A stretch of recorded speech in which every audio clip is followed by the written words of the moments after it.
নমস্কার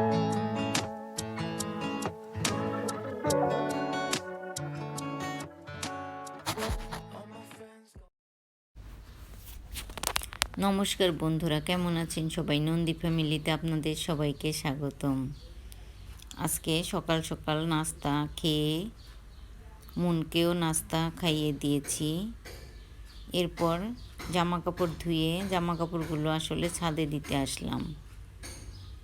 আর আজকে বাচ্চারা বলেছে মোমো খাবে, এজন্য মোমো বানাবো। আর এই মোমো রেসিপিটা আপনাদের সাথে আজকে শেয়ার করব।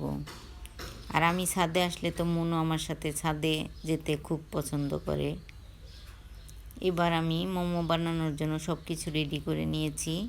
চুলায় বসিয়ে দিলাম একটা প্যান, আর দিয়ে দিলাম সাদা তেল। এবার দিয়ে দিলাম রসুন গ্রেট করা। আজকে খুব সহজভাবে একটা মজাদার মোমো রেসিপি আপনাদের সাথে শেয়ার করব। এবার দিয়ে দিলাম কাঁচামরিচ কুচি, আর দিয়ে দিলাম আদা গ্রেট করা। আসলে মোমোর পুরটা বানানো হয়ে গেলে মোমো বানানোর তো কোনো দেরি হয় না। এবার দিয়ে দিলাম আদা রসুনটা ভেজে গাজর কুচি করে কাটা দিয়ে দিলাম। আর গাজরটা দিয়ে বেশ কিছুক্ষণ নাড়িয়ে চাড়িয়ে আমি নিব। এবার দিয়ে দিলাম স্বাদ মতো লবণ।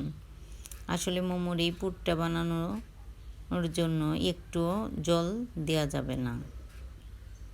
আর যে সমস্ত সবজি আমি দিয়েছি সেগুলো আসলে খুব তাড়াতাড়ি সেদ্ধ হয়ে যায়, আর কাঁচাও খাওয়া যায়, এজন্য জল দেওয়ার কোনো দরকার হয় না। এবার দিয়ে দিলাম বাঁধাকপি।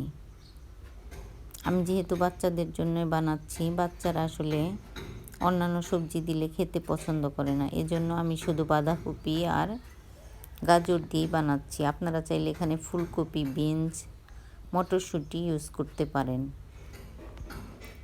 আর এখানে পেঁয়াজ কুচিও দিতে পারেন, আমি এখানে পেঁয়াজ কুচিটাও দিইনি।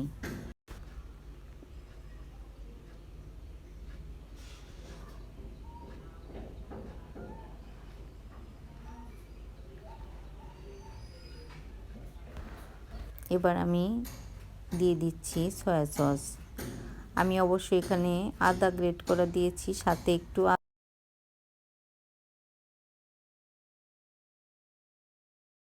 আমি এখানে একটু গোলমরিচের গুঁড়াও দিয়েছি। আর এবার দিয়ে দিলাম সয়া সস। আর নামানোর আগে দিয়ে দিব একটু গরম মশলা গুঁড়ো। আমার সবজিটা হয়ে গেছে, এবার দিয়ে দিলাম গরম মশলা গুঁড়ো।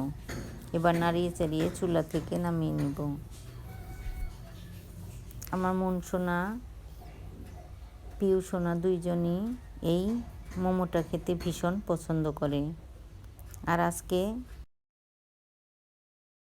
আজকে তারা আবদার করেছে মোমো খাবে, এজন্য আমি এই মোমোটা বানাচ্ছি।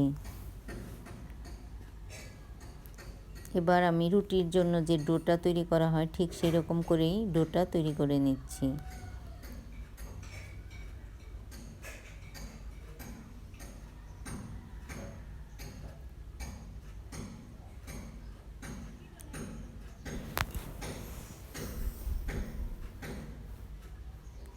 আসলে মোমো বানানো খুবই সহজ, তবে এই মোমো খেতে বাচ্চারা যেমন ভীষণ পছন্দ করে, তেমনি বড়দেরও ভীষণ পছন্দ। আর এই জন্য মাঝে মাঝেই বাসায় এই মোমোটা তৈরি করা হয়। ভাবলাম যে আজকে আপনাদের সাথে মোমো রেসিপিটাই শেয়ার করি। সকালের নাস্তা, দুপুরের খাবার দাবার আজকে আর শেয়ার করব না।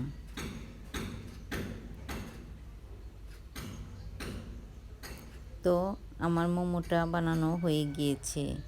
আমি রুটির মতো গোল গোল করে তারপর একটা শেপ দিয়ে কেটে নিয়েছি। এরপর ভিতরে পুরটা দিয়ে খুব সহজভাবে রুটিটাকে ভাঁজ করে দুইটা মুখ এক করে দিয়েছি। আর এভাবে করে আমি আজকে মোমোটা বানাচ্ছি। মোমো তো অনেকভাবেই শেপ দেওয়া যায়, তবে এই মোমোর শেপটা আমার কাছে ভীষণ ভালো লাগে আর খুবই সহজ, এজন্য আমি এভাবেই মোমোগুলো বানিয়ে নিয়েছি। এবার মোমোগুলোকে আমি ভাপ দিয়ে নিব। আসলে আমি একটা পাতিল বসিয়ে দিয়েছি, আর রাইস কুকারের উপরে যে একটা ট্রে থাকে ছিদ্রযুক্ত, সেই ট্রেটা আমি নিয়েছি।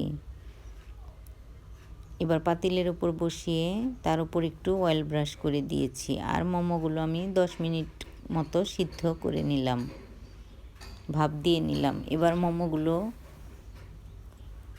খাবার জন্য পুরোপুরি রেডি। আমি মোমোগুলোকে এবার তুলে নিচ্ছি। তো বন্ধুরা, আমার আজকের এই ভিডিওটা কেমন লাগলো অবশ্যই জানাবেন। যদি ভালো লাগে তবে একটা লাইক, কমেন্ট, শেয়ার করার অনুরোধ রইল। এবার তৈরি হয়ে গেল গরম গরম মুখরোচক এই মোমোগুলো। এবার সস দিয়ে পরিবেশন করব।